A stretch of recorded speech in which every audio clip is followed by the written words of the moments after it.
Donnie and Dolly. The team is supported by ableauctions.ca. Closing your business? We can help.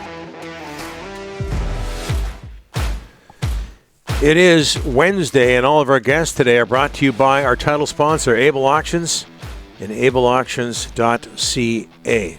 Geoff Courtnall is going to join us now, former Canucks winger, former Oilers winger, part of the Oilers Stanley Cup win in 1988, Gretzky's last season. Yes. In Edmonton. 19 points in 24 games for Geoff during the Canucks' run to the 94 Stanley Cup final, over 1,000 NHL games. One of the great undrafted players in NHL history. The pride of Victoria, Geoff Courtnall, joining us now. Geoff, long time no talk to you. How are you, sir? Good. How are you? Very nice to talk to you again. Yeah, absolutely. Oilers over the Canucks 3-2 last night, a couple of your former teams.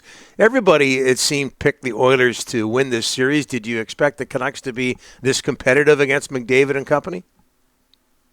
Yeah, I think, obviously the team has really had an amazing season. I think, the coaching staff have done such a great job with preparing them for the playoffs. They're a young team, and I think obviously they've overachieved this year, but they keep getting better and they're gaining confidence, and I think it really shows in this series. Which Vancouver players have stuck out for you this season, Geoff? No, definitely, Roenick, with Hughes has been amazing. I think that, him losing Tanev, I think that was probably one of the biggest mistakes the team has made, letting him go.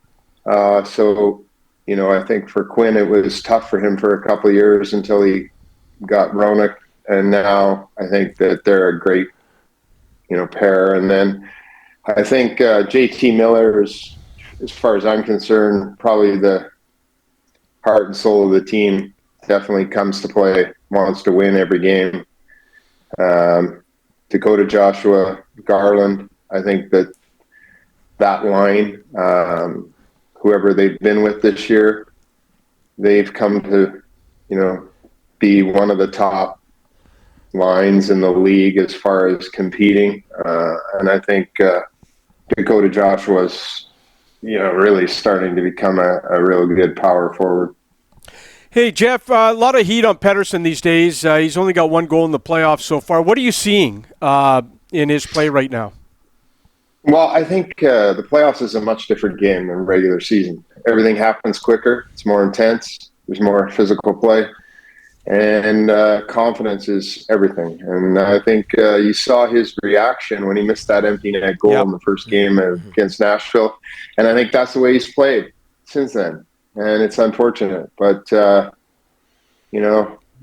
if I could talk to him, I'd tell him, start to see the great plays, the great goals, the great things that you've done throughout your career, and get back to work and get that confidence back. You can see even last night a couple times he's passing the puck when he should shoot it, and then shooting it when he has more time. And that's all confidence. But like I said, in the playoffs, everything happens a lot quicker, and it's a tough battle in the playoffs. Geoff, last night Rick Tocchet said he had too many passengers, 5 to 6 to 7. It's tough to win at this time of the year with, as the coach said, so many guys being passengers. You can't have any.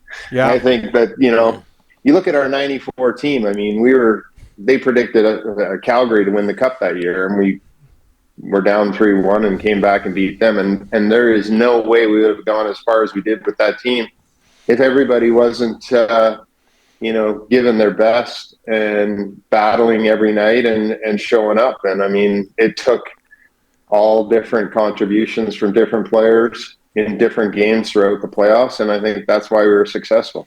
Does this Canuck drive, I guess, a series and a half in, does it remind you or bring back memories of 94 for you, Geoff?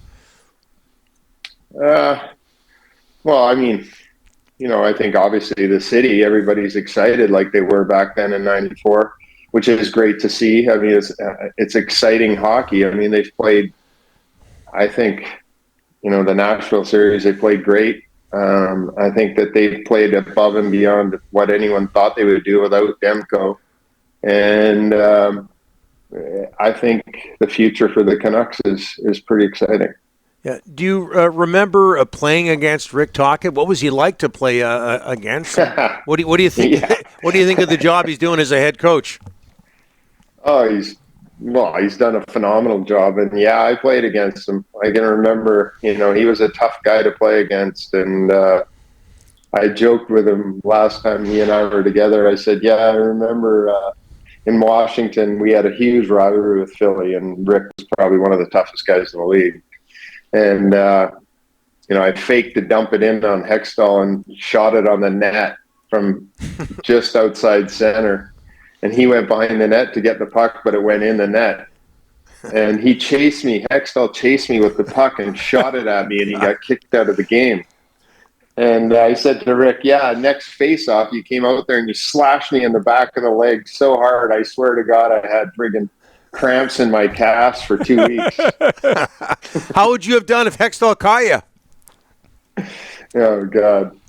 Yeah, no, I wasn't worried about that, but he shot it at me and he just about hit me in the head, so he got kicked out of the game. It was quite, actually, because Hextall used to cheat before every time somebody would dump it in, he would cheat behind the net. So my thought was, next time I play against him and I'm going to shoot it in on the power play, I'm going to shoot it on net, and it worked.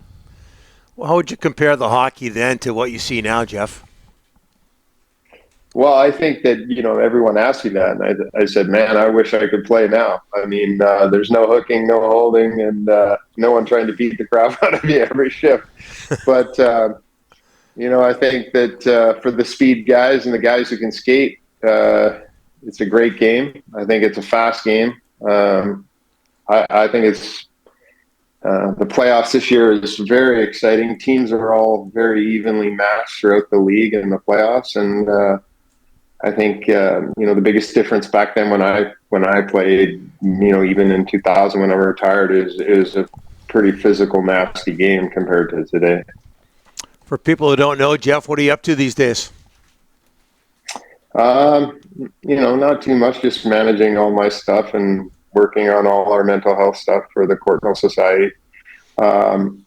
And just trying to stay fit and healthy. What can you tell us about, again, for people who don't know, about the Courtnall Society?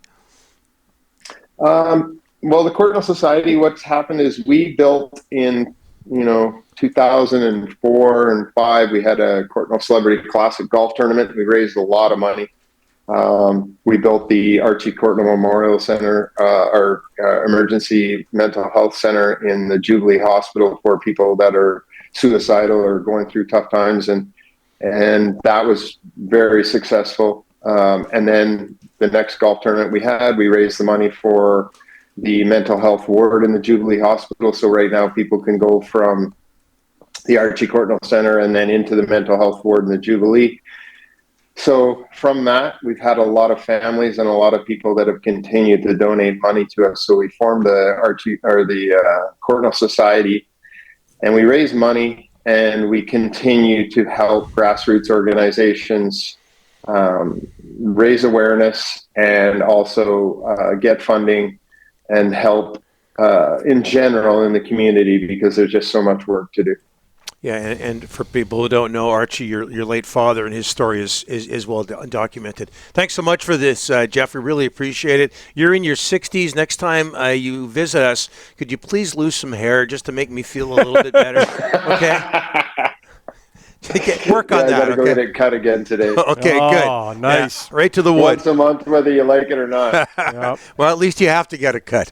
Thanks, Jeff. You can't grow grass on a busy street, you guys. There you go. That's the line I'm going to use. Thanks, Jeff. Appreciate it. All the best. Okay, take care. You bet.